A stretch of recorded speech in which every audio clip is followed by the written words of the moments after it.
Sa exorcism at deliverance ministry, mga kapatid, may napansin kami, lalo na si Father Darwin, ang mga demonyo na sumapi sa katawan ng biktima, mga biktima, ay galit na galit talaga sa mahal na Birhen Maria. Bakit kaya ganon din ang ibang sikta? Ito ang pahayag ni Father Darwin. Consistent kay mga yawa. Tanang mga yawa nga kung gi-exercise, mahadlok sila sa mahal nga Birhen. Gawas nga mahadlok, puno sila sa pagdumot sa Birhen. Puno sila sa kasuko sa Birhen. Matinga bitaw ko aning mga laing tinuhuan. Anong puno man sila sa kasuko sa Birhen? Igunsa kani sila sa mga yawa. Yun ang pahayag ni Father Darwin. Ang mga demonyo ay galit na galit sa mahal na Birhen Maria. Kaya nagtaka din siya. Bakit? Ganon din ang mga siktang sulmulpot ngayon sa ating panahon. At sa letra por letra nila na pagbasa sa Biblia, para bang gustong ipalitaw na dahil tinawag si Santa Maria na babae ng ating Panginoon Jesucristo, para bang ipalitaw na hindi na ginalang. Dahil Panginoong Jesus nga, ang tawag niya kay Maria, babae, di ba? So, kung hindi kasi... So, ang napakinggan niyo, reaksyon yon ni Shubalde na isang iglesia ni Cristo, Santa Maria daw, tinatawag ng ating Panginoong Jesus na babae. Kaya, ating ituloy yung pagkomento sa video na ito sa iyong araw at ni Shubalde, mga kapatid. Samahan ninyo ako.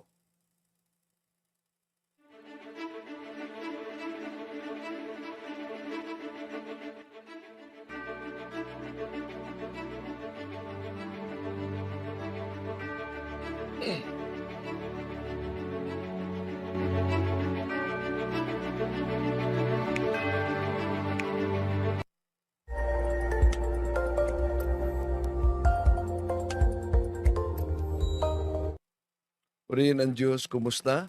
Ito inyong lingkod, Brad Wendell Talibong, muli makasama ninyo sa pagkakataong ito. At kung bago lang kayo sa ating channel, inaniyahan natin na mag-hikayat sa ating mga kapatid na Katolikong magsubaybay. At huwag kalimutan din, kung bago lang kayo, mag-like. Huwag kalimutan din mag-subscribe at pindutin ang bell button para updated kayo sa ating talakayan. Mag-comment at i-share ninyo, mga kapatid. At habang naka-live tayo, pwede kayo makasuporta sa channel natin sa pamamagitan ng Super Chat sa YouTube. No? At yon ang paraan sa pagpadala ng Super Chat. At sa lahat nating mga kapatid na sumusubaybay sa ating live streaming, welcome po. Kahit nga sa imahe ng Mahal na Birhen Maria, yung mga poses, grabe ang takot. Sa imahe lang yan ng Mahal na Birhen Maria, no? At kahit na yung panalangin na Ave Maria Gracia Plena Dominus Tecum, grabe talaga ang takot ng mga fallen angels. So, ating tatalakayin ito, mga kapatid, at buksan muna natin sa pamamagitan ng panalangin. In the name of the Father, and of the Son, and of the Holy Spirit. Amen. Okay, sandali muna para sa panalangin, prayer of authority. In the name of the Father, and of the Son, and of the Holy Spirit. Amen. Prayer of authority. Lord Jesus Christ, in your most holy and powerful name, I bind and silence all powers and forces that do not accept you as Lord and King, in the air, in the water, in the ground, the netherworld, and the spiritual world. In your name I bind all demonic action in my life and in my family. Lord, seal our homes and all of us here, and all our intentions in the precious blood of Jesus Christ. Blessed Mother Mary, we ask you to surround us with the mantle of protection and crush Satan's power in our lives. Saint Joseph, protect us. Saint Michael the Archangel, we ask you and all our guardian angels to defend us in battle against Satan and the powers of darkness that seek to ruin our life and our souls. Amen. In the name of the Father, and of the Son, and of the Holy Spirit. Amen. Acknowledge muna natin ang mga kapatid dating pumasok. Si, Habhab TV Mix. Bro Windel, sa iyo ba talaga yung TikTok account na kasama namin sa GC ng TikTok Bro? May TikTok na nakapangalan ko, si John Paul, yung anak ko ang nagawa. At siya palaging nangungulit na sasagutin ko na daw yung ang daming mga katanungan, no? Meron namang mga akin yan dahil meron ng mga bahagi na sinagot natin.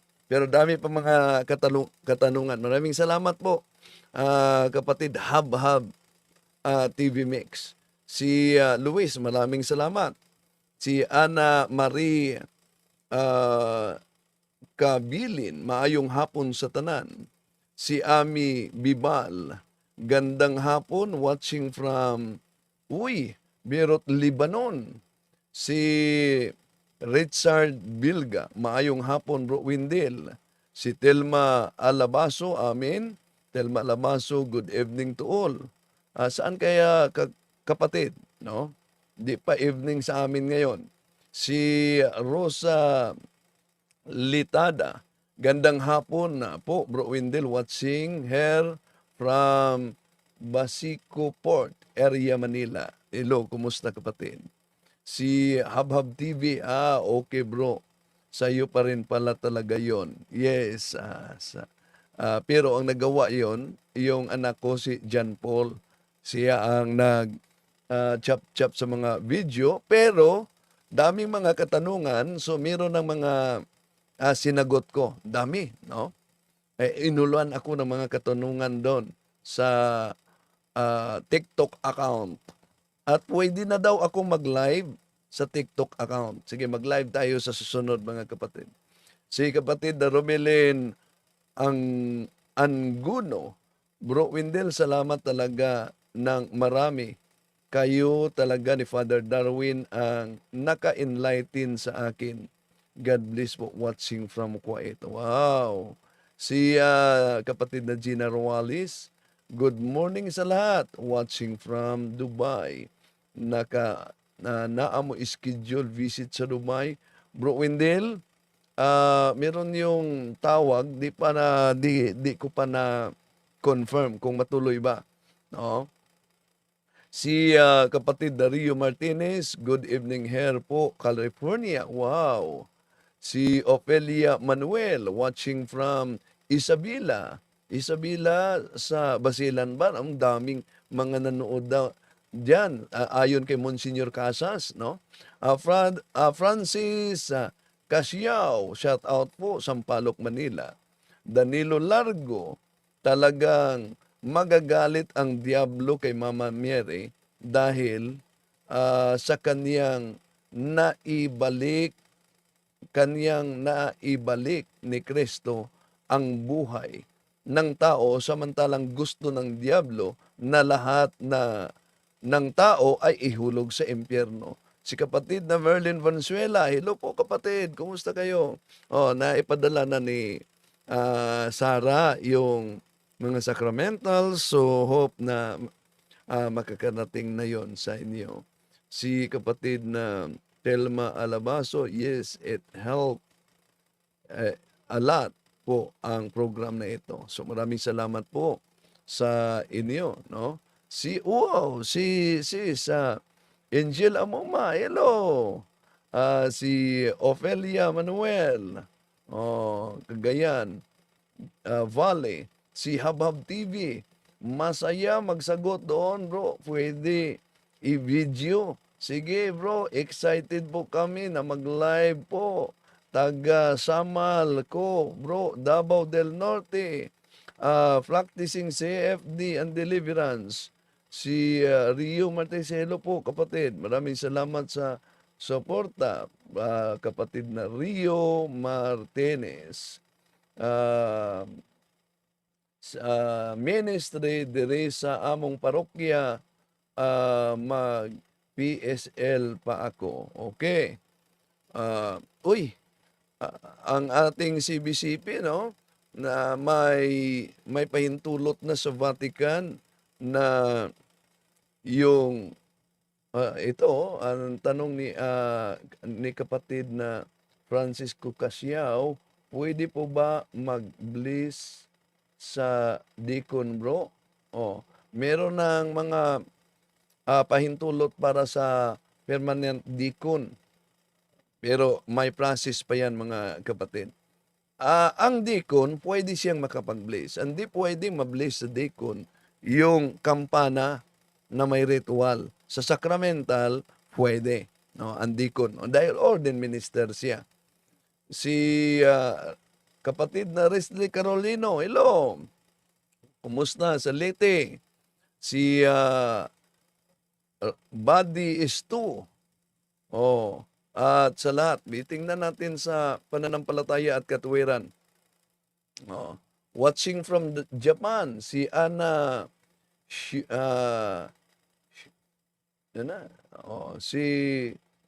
Adrian Padiranga, mabuti pa, wag muna ipatuloy ang watching from Japan. Sa lahat natin mga kapatid na sumusubaybay sa atin ngayon, welcome po sa lahat.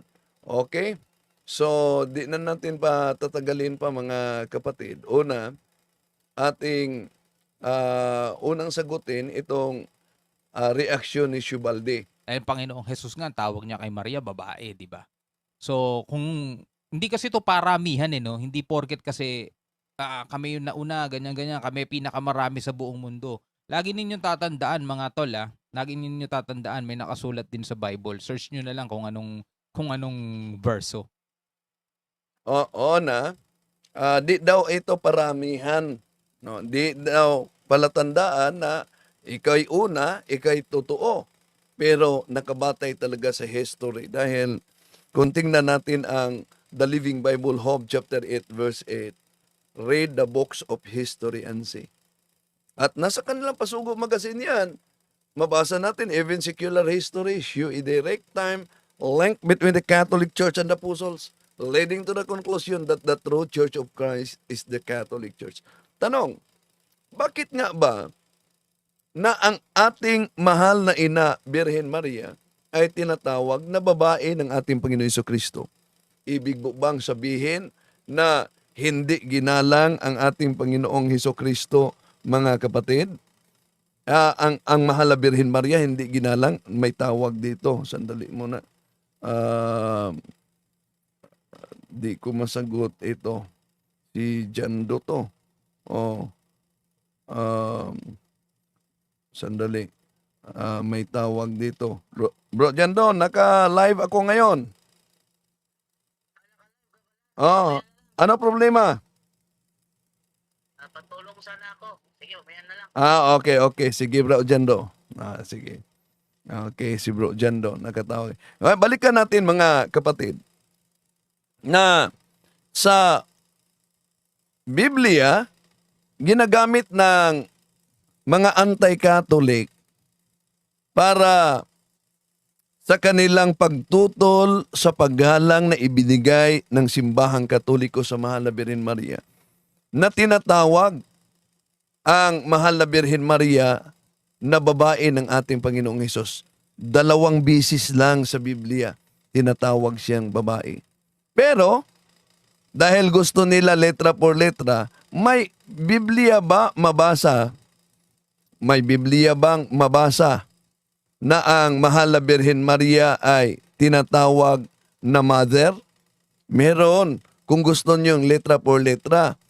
Pansinin niyo yung Contemporary English Version.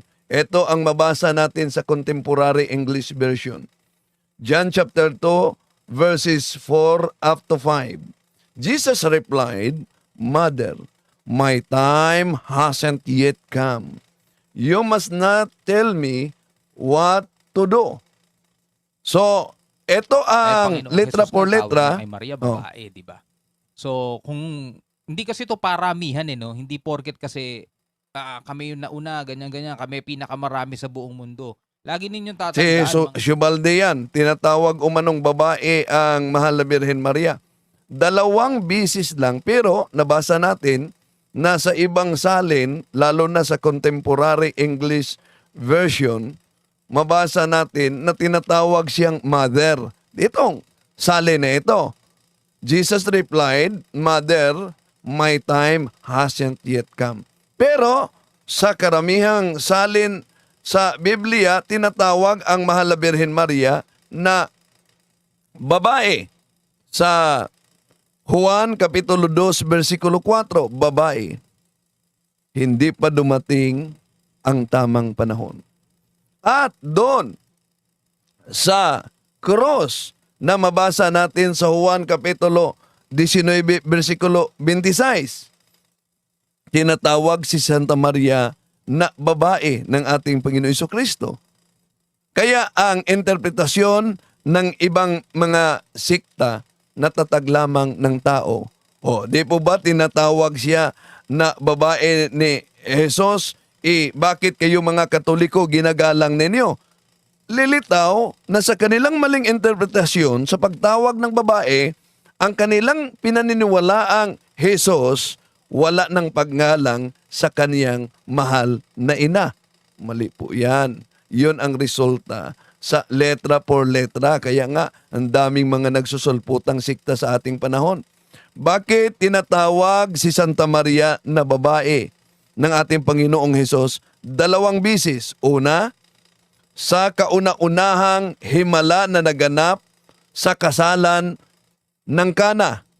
Juan 2:4. At ikalawa, doon mismo sa cross, Juan 19:26, babae. Dahil yon ang titulo ni Santa Maria, yon ang title niya na katuparan sa Genesis Kapitulo 3, versikulo 15.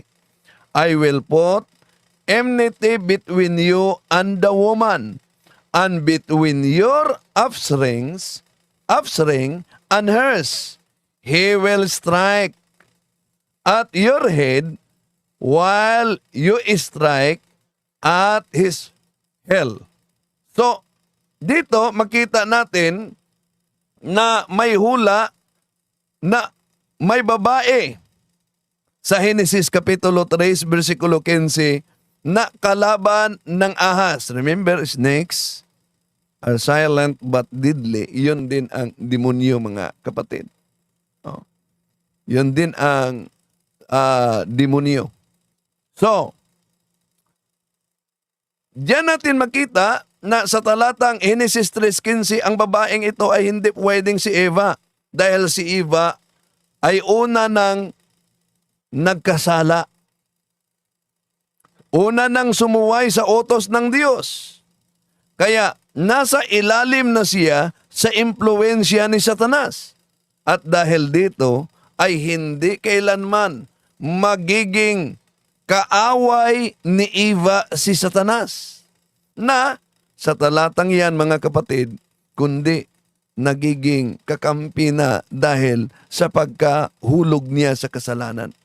Kaya hindi maaring si Eva ang tinutukoy sa Genesis Kapitulo 3, versikulo 15.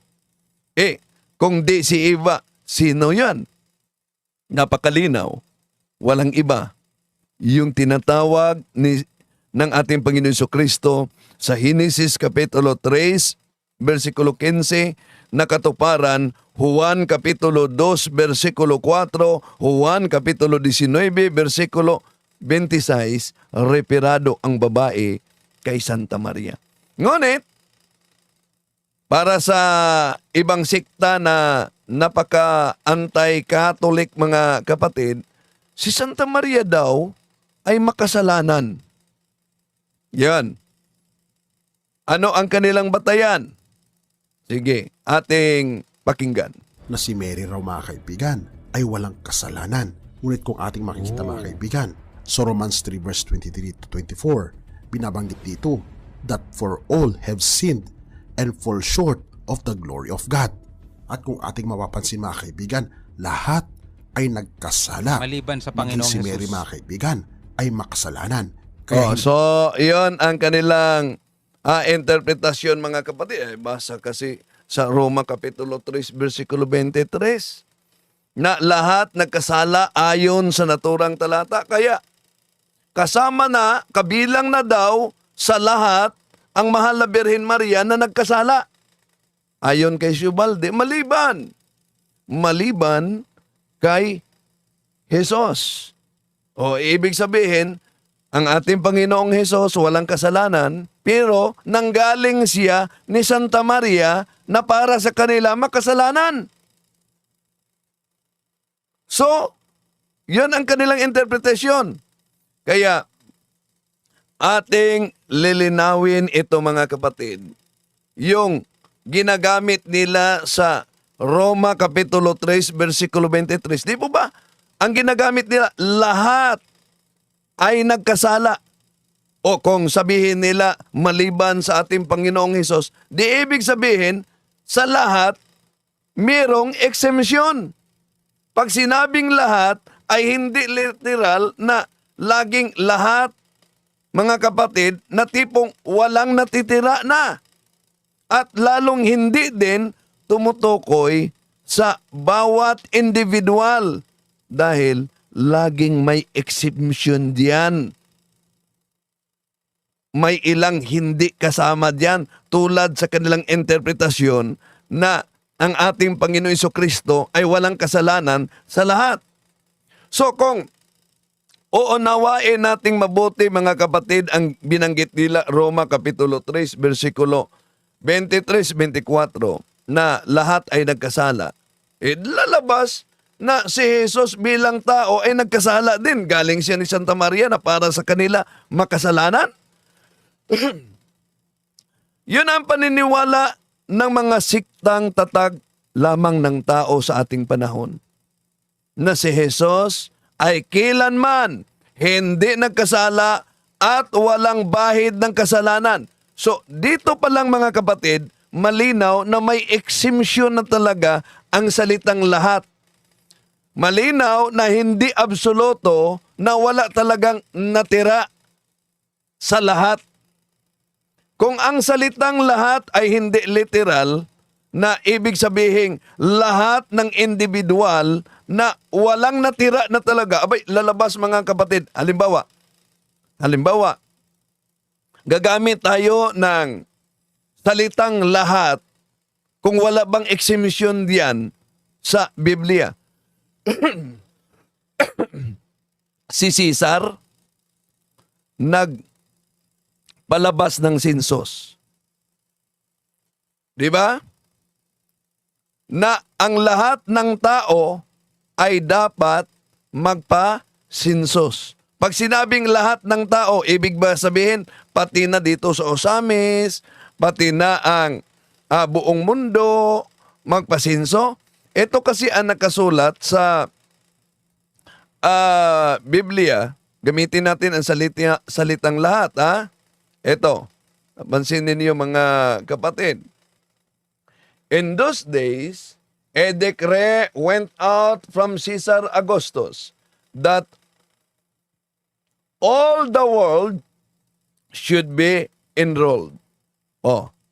Dito mga kapatid, nakita ninyo, all the world. Lahat ng tao sa buong mundo. Ang tanong literal bang lahat ng tao sa buong mundo ay nagparehistro sa sinsos ni Caesar? Kasama na ba dyan ang China? Kasama na ba dyan ang Africa? Kasama na ba dyan ang Pilipinas, Alaska at ibang bansa, Kuwait? Nagparehistro din? Natural, hindi mga kapatid, di po ba? So, kung tingnan natin sa original language sa Biblia, ang salitang sa Greek, yung salitang lahat mga kapatid, ang Greek iyan ay ibig sabihin pantis, na may root word na pas. At ito ay hindi nangangahulugang every single one, kundi nangangahulugan lang ito na majority, general, great amount, o sa Tagalog pa, karamihan. Kaya dito pa lang, malinaw na may exemption na talaga ang salitang lahat. At hindi literal na bawat isang individual na tipong wala talagang natitira. So, kung uunawain nating mabuti ang talatang binabanggit nila, Roma Kapitulo 3, versikulo 23, na lahat ay nagkasala, ay lalabas niyan na lahat, kada isang individual, walang natira. Walang natira. Nagkasala talaga. Ang ating Panginoong Hesus, individual yan. Isa yan na tao. Pero para sa kanila, walang kasalanan nang galing ni Santa Maria na isang babae na para sa kanila makasalanan. Ano ba yan? Eto ba? Kung tingnan natin, mga kapatid, ang nakasulat sa Mateo Kapitulo 3, versikulo 5 hanggang 6, ito ang mabasa natin. People went out to him from Jerusalem and all Judea and the whole region of the Jordan, confessing their sins. They were baptized by him in the Jordan River. Yon ang mabasa natin sa naturang talata, mga kapatid. No? So, dahil ba sa naturang talata, mga kapatid, ibig ba sabihin na ang lahat talaga ay nabautismuhan, lalo na yung mga Parisiyo, lalo na yung si Caesar na pumatay kay Juan, at yung iba pang mga gustong mapapatay ni Juan, dahil ang sabi lahat, pati na ba yung mga Hudyong pari na hindi magpapabautismo, mga kapatid, nabautismuhan din. So dito pa lang, napakalinaw talaga na may exemption talaga ang salitang lahat. Hindi yun literal na bawat isang individual ay walang natira dahil sa salitang lahat. Ito pa, kung ang salitang lahat ay literal, ibig po ba sabihin, mga kapatid, na lahat ng individual na wala talagang natira ay lalabas na si Herodes pala kasama sa lahat na tao na magagalak at masasaya sa pagsilang ng ating Panginoong Hesukristo. Bakit? Tingnan niyo ang mabasa sa Lucas Kapitulo 2, versikulo 10 hanggang 11. Ito ang mabasa natin, mga kapatid. But the angel said to them, "Do not be afraid. I bring you good news of great joy that will be for all the people. Today, in the town of David, a Savior has been born to you. He is Christ the Lord." So, yun ang mabasa natin sa naturang talata. Dahil po ba sinabi ng anghel na nagdala siya ng magandang balita? Great joy that will be for all the people. Lalabas na pati na si Herodes ay masaya sa pagsilang ng ating Panginoong Hesus. Kaya, kung pag-aralan nating mabuti ang salitang lahat, mga kapatid, sa Biblia, nanatiling may exemption ang lahat. All biblically, this word allows some exemption. All is not same as each one. Kaya ganun din ang mahal na Birhen Maria na natitiyak natin na siya exempted at hindi kasali sa talatang ginagamit nila Roma Kapitulo 3 versikulo 23, 24 mga kapatid. Okay, ituloy natin ang kanyang pahayag tungkol dito. Ito. Di totoo mga kaibigan na si Mary ay walang kasalanan. Dahil ang Oh, tanging di totoo daw na si Mary ay walang kasalanan. So, di po ba gusto nila letra por letra? Oh. Kung gusto nila letra por letra mga kapatid, at batay sa Biblia, sige nga, saan mabasa sa Biblia na si Santa Maria ay walang kasalanan o makasalanan? Saan? Dahil lang sa interpretasyon? Hindi lang yan mga kapatid. Gagamit pa sila ng talata sa Biblia, alimbawa yung mga ngaral, Kapitulo 7, versikulo 20. Ito'y ginagamit din nila para patunayan makasalanan ang mahal na Birhen Maria dahil ang nakasulat, walang taong nabuhay sa daigdig na gumawa ng mabuti at hindi nagkasala. Oh, so, yun, gagamitin nila.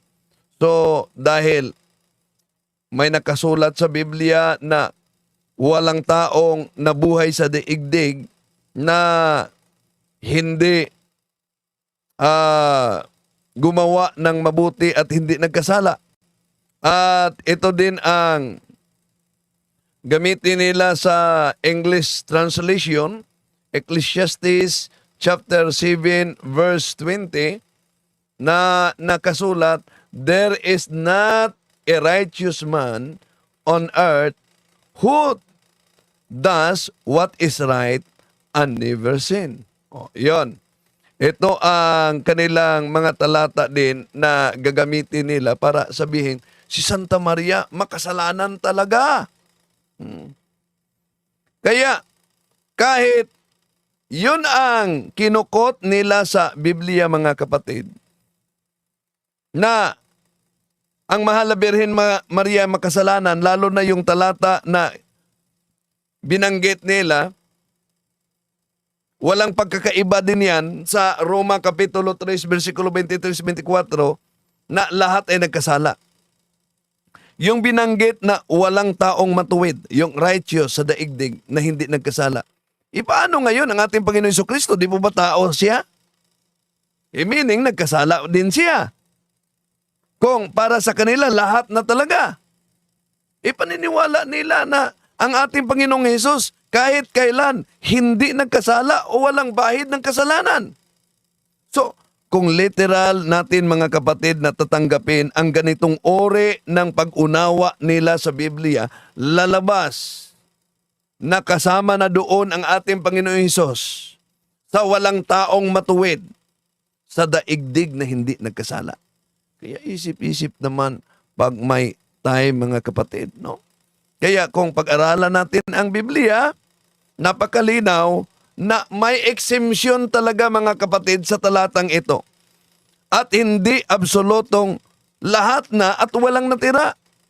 Kaya kung si Santa Maria ay kasama dito sa talatang ito mga kapatid, hindi ba pinili siya ng Diyos? Si Santa Maria ay nilagyan ng karunungan ng Diyos.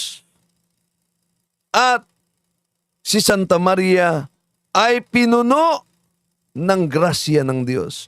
Kung tingnan din natin sa unang Korinto, Kapitulo 1, versikulo 24, ito ang mabasa natin. But to those who have been called, whether they are Jews or Greeks, a Christ who is both the power of God and the wisdom of God.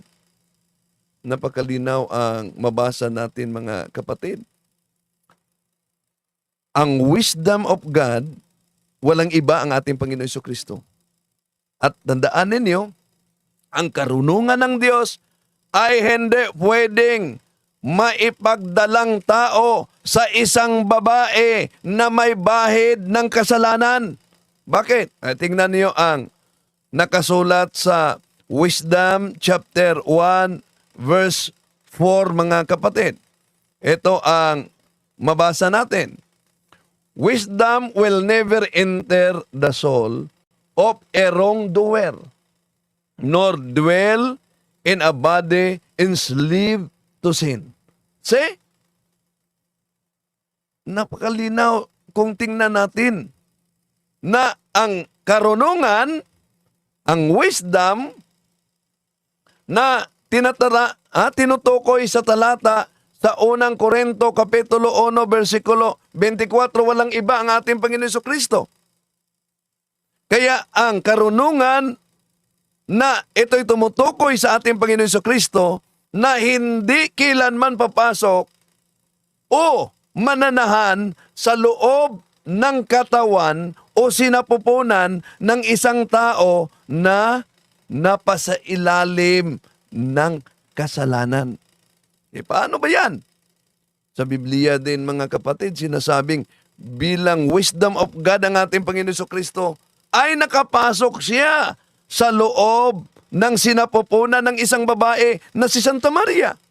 So therefore, si Santa Maria ay excluded, exempted, hindi kasama sa talatang Ecclesiastes Kapitulo 7 versikulo 20 na walang taong matuwid sa daigdig na hindi nagkasala. Exempted ang ating Panginoong Hesus, lalo ng exempted si Santa Maria. Okay, tuloy natin mga kapatid. Ang kasalanan mga kaibigan ay ang ating Panginoong Hesus. Tama. Siya ang walang kasalanan. Well, agree ako rito, no, kay sa iyong araw mga kapatid. Kung babasahin mo ang Bible, maliban sa Panginoong Hesus na nag-iisa, na hindi nagkasala. So agree sila na ang ating Panginoong Hesus ay hindi nagkasala. Pero saan galing ang ating Panginoong Hesus na hindi nagkasala? Siya yung karunungan ng Diyos, unang Korinto kapitulo 1 versikulo 24. At sa Wisdom chapter 1 verse 4, ang karunungan ng Diyos ay hindi kailanman papasok sa katawan na pasailalim ng kasalanan.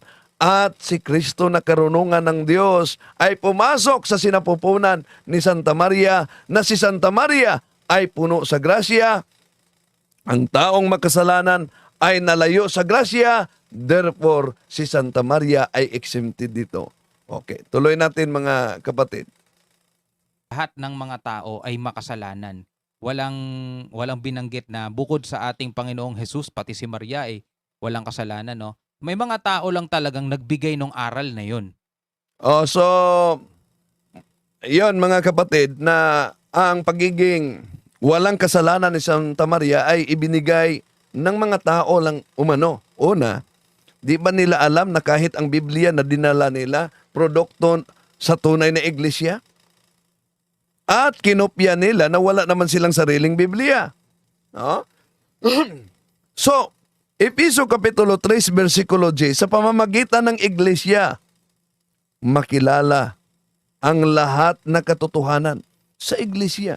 Dahil ang iglesia, unang Timoteo 3:15, haligi at suhay ng katotohanan. Kaya ayon sa ating Panginoon Jesucristo sa 21:15 ng Juan, feed my sheep. Sabi niya, paano ba yon? Jeremiah 3:15, I will give you a pastor with all my heart, and they will feed you with knowledge and doctrine. Kaya, meron talaga magturo, hindi tulad sa nakahawak lang ng Biblia, nagbasa ng Biblia, nag-interpret ng Biblia, nagtatag na ng kanilang sariling sikta. Ganon ang nangyari sa ating panahon ngayon. No? Nagtatag ng iba't ibang sikta dahil sa nabasa lang sa Biblia. Tuloy natin. Diba? At naituro sa karamihan mga tol. Kaya ganun ang nangyari. Pero kung babalikan mo yung nakasulat sa Bible, iisa lang ang taong hindi nagkasala, no? Ang Panginoong Jesus. Sige. Di po ba, letra por letra gusto nila? Saan mabasa sa Biblia, iisa lang ang taong hindi nagkasala, si Jesus. Saan yan? Dahil inaakusahan tayo ng mga Katoliko na nagtuturo na wala sa Biblia. Ngayon, para palitawin na ang mahal na Birhen Maria ay babaeng makasalanan, ang mahal na Birhen Maria ay makasalanan daw, so iisa lang ang walang kasalanan, ang ating Panginoong Hesus. Sige nga. Saan mabasa sa Biblia na iisa lang ang walang kasalanan? At kung iisa lang ang walang kasalanan, sang-ayon ba sila sa 1 Corinthians chapter 1 verse 24 na ang ating Panginoong Hesus ay tinatawag na Christ who is both the power and the wisdom of God? Kung si Kristo ay karunungan at kapangyarihan ng Diyos, sa Wisdom chapter 1 verse 4, the wisdom will never enter the soul of wrongdoer, nor dwell in a body enslaved to sin. Sang-ayon ba sila na si Kristo ang karunungan ng Diyos?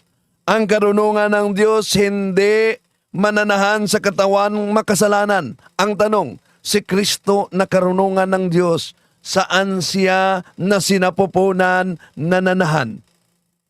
Isip-isip naman pag may time. Di po ba ang mga makasalanan nalayo sa grasya ng Diyos? At sa lahat na nalayo sa grasya ng Diyos, di po ba ang mahal na Birhen Maria lamang ang puno sa grasya ng Diyos? Tuloy natin mga kapatid. Wala nang iba.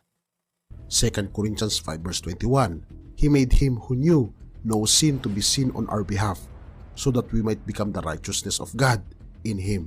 Makikita natin mga kaibigan. Wala tayong tutol dyan mga kapatid, na ang ating Panginoong Jesucristo na karunungan at kapangyarihan ng Diyos walang kasalanan. Pero saan siya galing? Dahil ang karunungan ng Diyos hindi papasok sa sinapupunan o katawan na makasalanan. At saan siya pumasok na sinapupunan? Okay, tuloy natin. Na si Jesus Christ ay hindi nagkaroon ng kasalanan. Sa pangpatunay na walang kasalanan si Jesus, sa 1 John 3 verse 5, you know that He appeared. Wala tayong tutol na walang kasalanan ang ating Panginoon Jesucristo. Pero, yun ay patunay na exemption sa binabasa nila na lahat na tao ay nagkasala at nalayo sa grasya ng Diyos. May exemption pala. Order to take away sins, and in Him there is no sin. Kaya mga kaibigan, kung ating makikita, si Maria mga kaibigan ay makasalanan dahil siya ay tao lamang.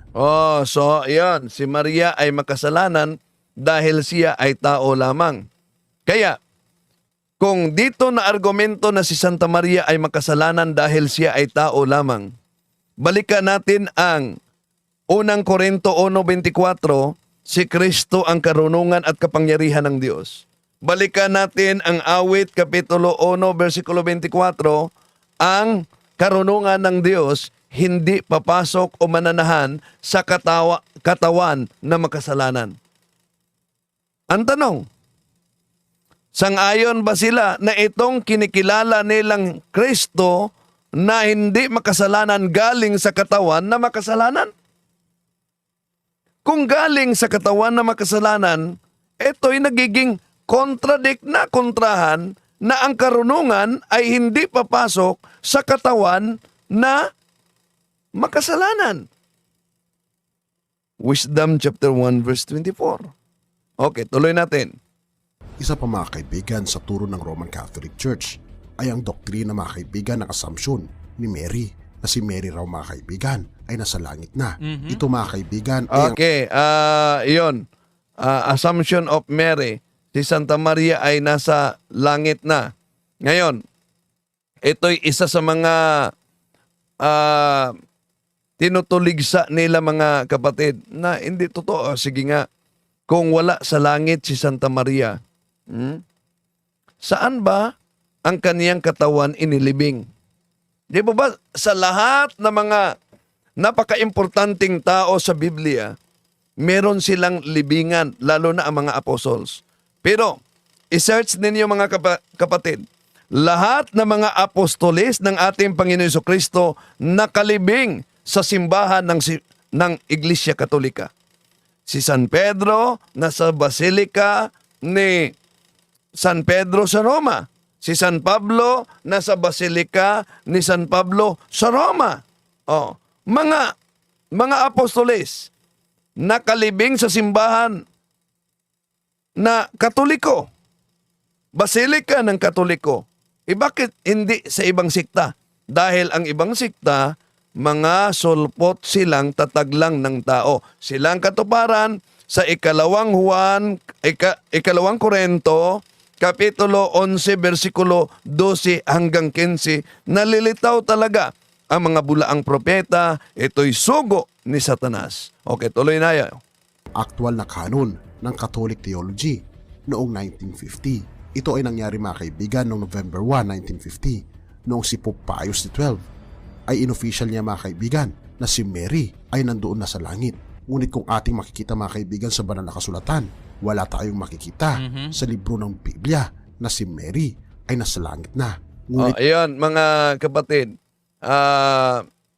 para sa kanila, wala tayong makita sa Biblia na si Mary ay nasa langit na. Yun daw. Sige. Dahil walang makita, ano ngayon?